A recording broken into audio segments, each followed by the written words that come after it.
How's it going, everyone? I'm Keegs, and today we're going to be talking about Thrawn Ascendancy. Now, this is a Star Wars book that focuses on Thrawn before he gets to the Empire and his rise through the Chiss military ranks. And if you don't know, the Chiss are the people that Thrawn come from. This book can actually get a little bit confusing because there are multiple timelines going on, and there are essentially two timelines, really. There's the current day, so to speak, where Thrawn is a senior captain and he has got his own ship and everything. And then there is the before. So when he was coming up through the ranks, starting as a cadet, getting adopted into the Mitth family, and then rising to the rank where he is now. And at the end of the book, it kind of converges on the same timeline. They really get into explaining the different Chiss families and how they operate, how they're different from each other, and how they're the same, as in they're all trying to vie for the same power and essentially be the ruling class. They're all supposed to harmonize together, but that's not how it works at all. There's a lot of internal struggles and things like that. So it's very interesting. And when you come into the family, it's not necessarily just like blood. Think of it more like an organization. And you can come in different ranks, so to speak. So the first rank you can be, the lowest rank is the merit adoptive. And that is someone that they just see like a cadet or a person and say, hey, they would raise the prestige of the family and they could be very useful to us. So let's bring them into the family. And that's a merit adoptive. Then there is the trial born, and you have to complete a series of rites, essentially. And in those rites, you just have to prove, essentially, your worth to the family and that you should be elevated in your status. Then you have ranking distant, then cousin, and then blood. And you can work your way up through pretty much all of those, like theoretically, but that's not always the case. I mean, there's a lot of internal politics, and very few people make it all the way to blood or even cousin, to be honest. I mean, really, even ranking distant, to be really honest. Most of them are merit adoptive or trial born. One of the really important things in this book talks about the hyperlanes and how at some point in the past they got all messed up and now they're constantly changing. So the system that the Chiss is in cannot take the hyperlanes.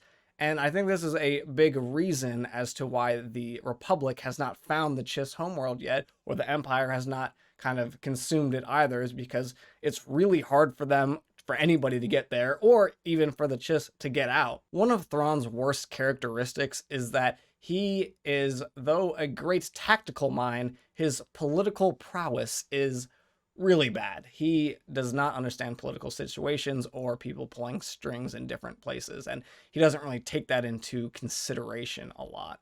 And so they see this cadet, Thrawn. I'm not going to pronounce his full name because I'm just going to butcher it, but they see Thrawn and they get an interview. The Mitth get an interview with him, and he kind of the interviewer realizes that Thrawn is actually being pushed through the system by a high member in the family. So regardless of how the interview goes, he's going to come into the family kind of regardless. And this makes a few of the people apprehensive because they know of Thrawn's lack of political awareness, and they think that might be a detriment to the family in the long run. One of the people they introduce in this book is Ar'alani, and this is someone who Thrawn really respects.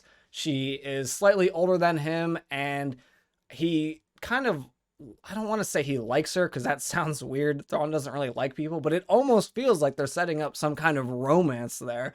Though it's so hard to believe. Even in one point in the book, Thrawn says that he views people as either assets or liabilities, not really people. So it's hard for me to see him in a romance, but that's kind of the vibe I get. I think that because there are a lot of memorable situations in which it feels like it's kind of edging them. Like, Ar'alani sticks her neck out for Thrawn all the time. I mean, at the beginning of the book, when he's a cadet, she's a proctor for one of his tests, and he scores so highly they think he's cheating, and she vouches for him, says, nope, I was there, he's solid, he was not cheating, and they end up redoing the whole situation and prove that Thrawn is not cheating. And then in another situation, Ar'alani and Thrawn kind of go out on like a date where Thrawn is trying to prove to Arlani that he can look at somebody's artwork and tell you about the person and kind of understand them in a tactical sense.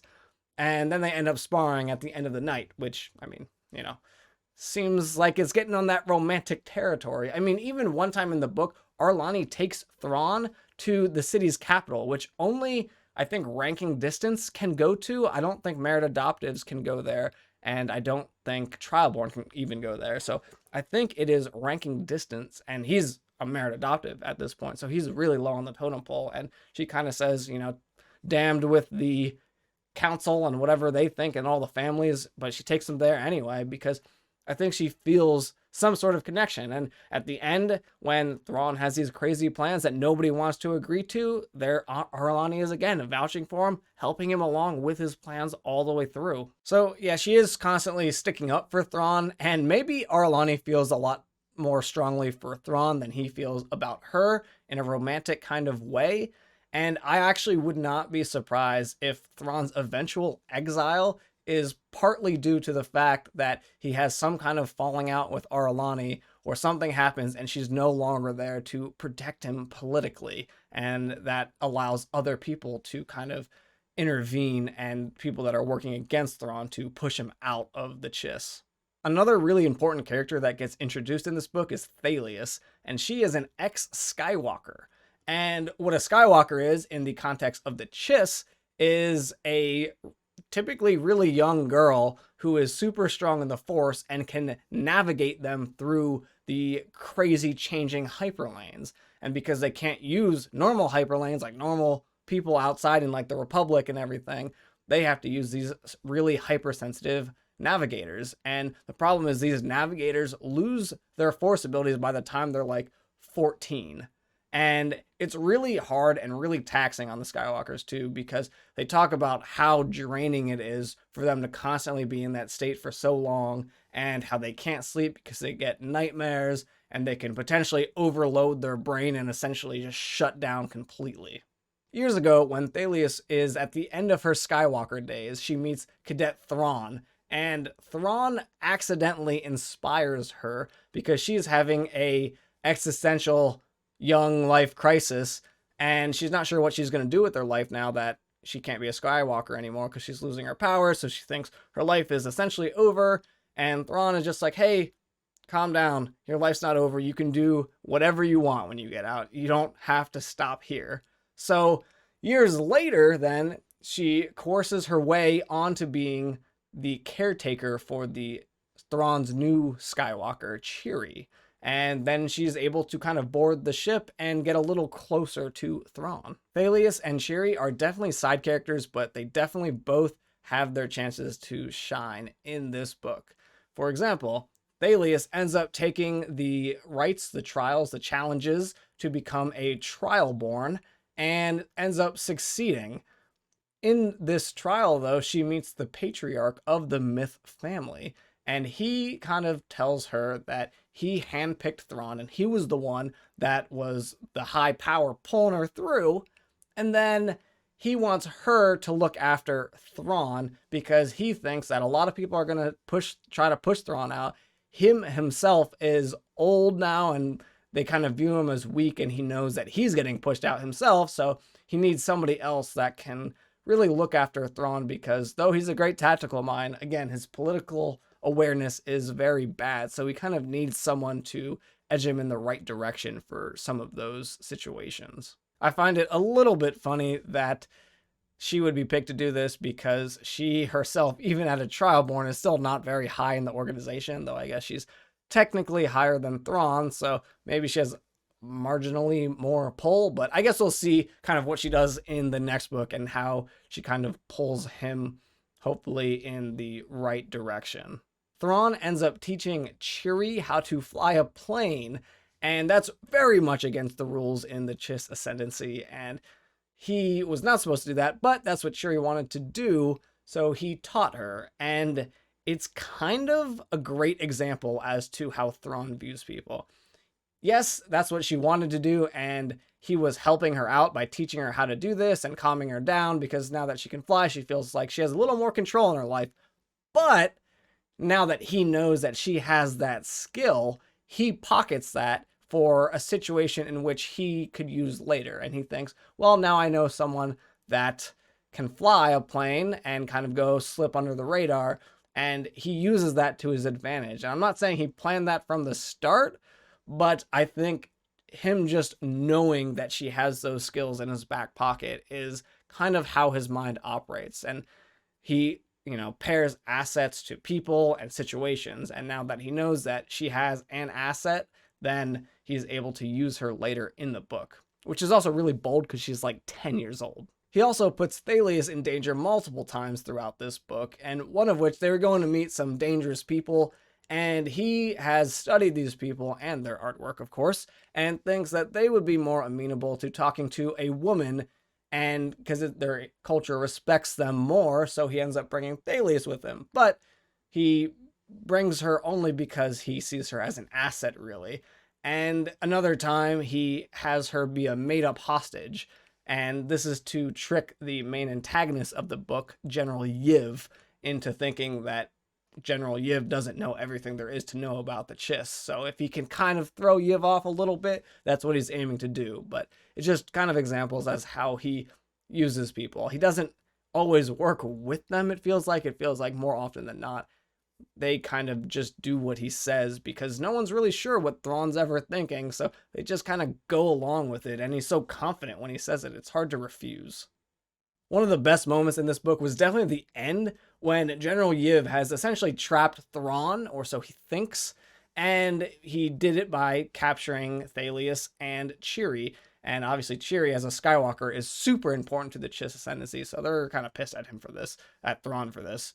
And anyway, then Yiv's like, hey, I got you. Thrawn says, heck, no you don't, because I have called this other planet and told them that you betrayed them, so now they have seized all your ships, so you don't have the upper hand, and kind of puts General Yiv in a pickle, and he gets really angered, and he kind of loses his mind a little bit there, and when he is not thinking straight, then Thalius and Cheery have some knockout gas built into their makeup. So when they like scrape off their makeup, and it like releases a gas in there and kind of knocks everybody unconscious, to which allows Thrawn to nose butt or ram into the ship and end up capturing General Yiv and capturing, or I guess just saving Cheery and Thalius. But this kind of speaks to Thrawn often putting people's lives at risk, because he literally crashed his ship into the bridge where they were all standing, hoping that, his technicians did a good job at allowing his ship to seal completely around when he breaks through. But luckily it worked out, and he ends up putting a lot of people's lives at risk, and I think that's a problem that a lot of people have with him, is because he does that a lot. But if he's wrong at all, then somebody's going to die most likely. But it is a good thing that Thrawn is almost never wrong. So they end up winning this and saving the Chiss Ascendancy. Woo! But in the process, he has pissed off a lot of people. And essentially, some members in the Mitth family end up teaming up with some members of another family, and to essentially take Thrawn down, which is a really big step because the different families never agree on anything. So for them to be unanimous in the thought process that they need to take down Thrawn is a very big deal. At the end of this book, we also get introduced to a new big bad villain, codename Jixtus. And I can only imagine that they gave a codename because it's somebody that we've either met already and they want it to be a surprise when the reveal happens, or someone we're going to meet that's going to be a surprise in the future, or, and potentially, and it is someone that is already in the Ascendancy that's trying to bring down the Ascendancy, which I kind of lean towards at this time because it seems like the only way to take down the Ascendancy is from within at this point. I also want to mention that at some point in this book, there is an overlap with Thrawn Alliances, that book that came out a while ago, and Anakin's in it. Only briefly, and they have a brief interaction, and then the events of the entire Alliances book takes place during a very brief period in Thrawn Ascendancy, this book. So it's really interesting to see, and it kind of goes to show you that the Chiss though they are far away from generally on the Outer Rim, they are not as far as they might think from the Outer Rim if the Republic is that close to their front door. And I think this might be part of the reason that Thrawn ultimately ends up joining the Empire, is because he knows how close they are to the Chiss and is kind of doing this to protect the Chiss still, and saying, hey, if I get on the inside, I can steer them away from the Chiss. Overall, the book was really good, and now that I know all the players and characters and timelines, hopefully, then I think the next book is going to be a lot easier to comprehend straight off the bat without having to go back and say, like, where am I again? Is this the past, the future, whatever? But let me know, did you read the book and how did you feel about it? How do you like Thrawn? I love him. He's personally one of my favorite characters. But I'm Keegs. I hope you've enjoyed my discussion, and I hope to see you back for my next talk about Thrawn Ascendancy, Greater Good.